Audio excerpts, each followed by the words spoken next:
네, 그것은 이제 굿날개나 익상편이라고 불리는 질환이고요. 나이가 들면서 나타나는 눈의 퇴행성 변화 중에 하나입니다. 그래서 흰자 표면에 주로 이 코 쪽으로 생기게 되는데, 나이가 들면서 지방세포나 섬유질 같은 게 쌓여서 이렇게 도톰하게 볼록 올라오는 것처럼 보이는 노란색의 종괴로 나타납니다. 하지만 종양이나 그런 쪽은 아니고 특별히 눈에 큰 이상을 일으키진 않기 때문에 걱정하실 필요는 없고요. 다만 그게 점점 더 커져서 다른 불편을 유발하거나 눈 쪽으로 자라 들어와서 각막으로 들어오는 경우에는 수술적으로 절제를 생각해 볼 수 있겠습니다. 이게 꼭 찾아야 되는 증상은 뭐 특별히 있지는 않지만, 이게 너무 과도하게 자라 들어온 경우에는 난시를 유발을 해서 시력을 떨어뜨릴 수가 있고요. 또는 이제 이게 너무 뾰족하게 튀어나온 경우에는 자꾸 이물감이나 통증을 유발할 수 있기 때문에, 그럴 때는 치료를 받으시는 게 아무래도 편하시겠죠. 그 수술적으로 절제를 하게 되면은 이 불편함을 해소할 수 있지만, 이게 자꾸 재발할 수 있다는 점이 문제입니다. 그래서 평균적으로 한 20%에서 30% 정도는 재발 가능성이 있다, 그렇게 생각을 하셔야 됩니다. 라식 수술과는 전혀 관련성은 없습니다. 이게 나이 들면서 나타나는 반응이라서 라식을 했든 안 했든 나이 들면서 생길 수는 있죠. 사실 어느 정도 연세가 들면은 약간씩은 다 있다고 봐야 됩니다. 근데 그게 좀 크게 생기는 사람이 있고 거의 눈에 띄지 않을 정도로 조그맣게 생기는 사람이 있어서 아마 그 차이 때문에 다르게 느껴지시는 걸 겁니다. 특별히 화장하고 관련은 없고요. 아무래도 여성분들이 이제 거울을 더 많이 보시고 좀 그 미용적인 측면에 관심이 많다 보시니까 더 빨리 발견을 하시는 것 같습니다. 또 이게 생기는 시기는 정말 다양합니다. 그래서 일찍 생기시는 분들은 20대에도 발견되는 경우가 있고요.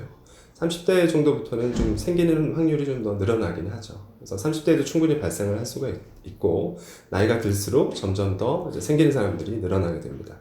이제 주로 외부의 만성적인 자극들도 좀 관련이 있는 걸로 되어 있습니다. 그래서 뭐 장시간 햇빛을 쬐는 상황이라든지, 그러니까 예를 들어서 사막 지역이나 그런 경우에는 햇빛이 강한 채로 계속 살게 되잖아요. 그래서 그런 자외선 같은 자극들, 또 미세한 먼지들, 먼지 바람, 뭐 그런 것들이 관련이 되어 있는 걸로 되어 있습니다. 뭐 그게 뭐 한두 번 한다고 크게 문제가 되지는 않겠지만, 뭐 몇 년, 몇십 년에 걸쳐서 장기간 계속 그런 상황에 노출되는 경우라면 아무래도 좀 더 생기기가 쉽지 않을까 합니다. 예, 이건 이제 굿날개랑 익상편 뭐 이렇게 표현을 하는데요. 흔히 옛날 어르신들은 백태라고 하시거든요. 근데 이제 흔히 이걸 백내장이랑 헷갈려 하시는 분들이 많아요. 그래서 진료를 보다 보면은, 난 백내장 수술했는데 와서 보면 백내장은 있고, 옛날 이제 가만히 보면은 옛날에 이 굿날개를 잘라낸 건데, 그거를 백태라는 이름으로 불렀으니까 이름이 비슷해서 백내장과 혼동하시는 분들이 있습니다.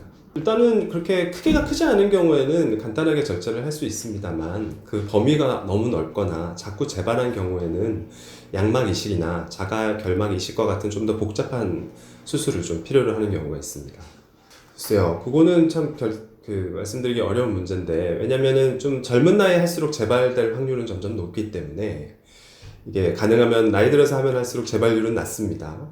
그런데 무조건 또 마냥 기다릴 수는 없죠. 나는 너무 불편하고 범위는 점점 커지고, 그래서 이거는 그 각각 상황에 따라 좀 다른 부분이기 때문에 그 진료 보시는 선생님과 잘 상담해서 결정을 하셔야 될 것 같습니다. 대개 안과에서 진단을 한다면, 그러니까 본인이 이제 자가 진단 말고요, 안과에서 진단을 한다면 이게 틀릴 확률은 거의 없거든요. 뭐 종양이나 뭐 다른 악성 종양이나 무슨 다른 종양과 구분은 쉽게 되기 때문에 그럴 걱정은 안 하셔도 되겠습니다.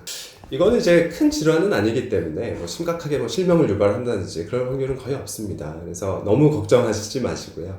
크기가 점점 커진다면 안과에 들러서 한번 확인해 보시는 게 좋겠습니다.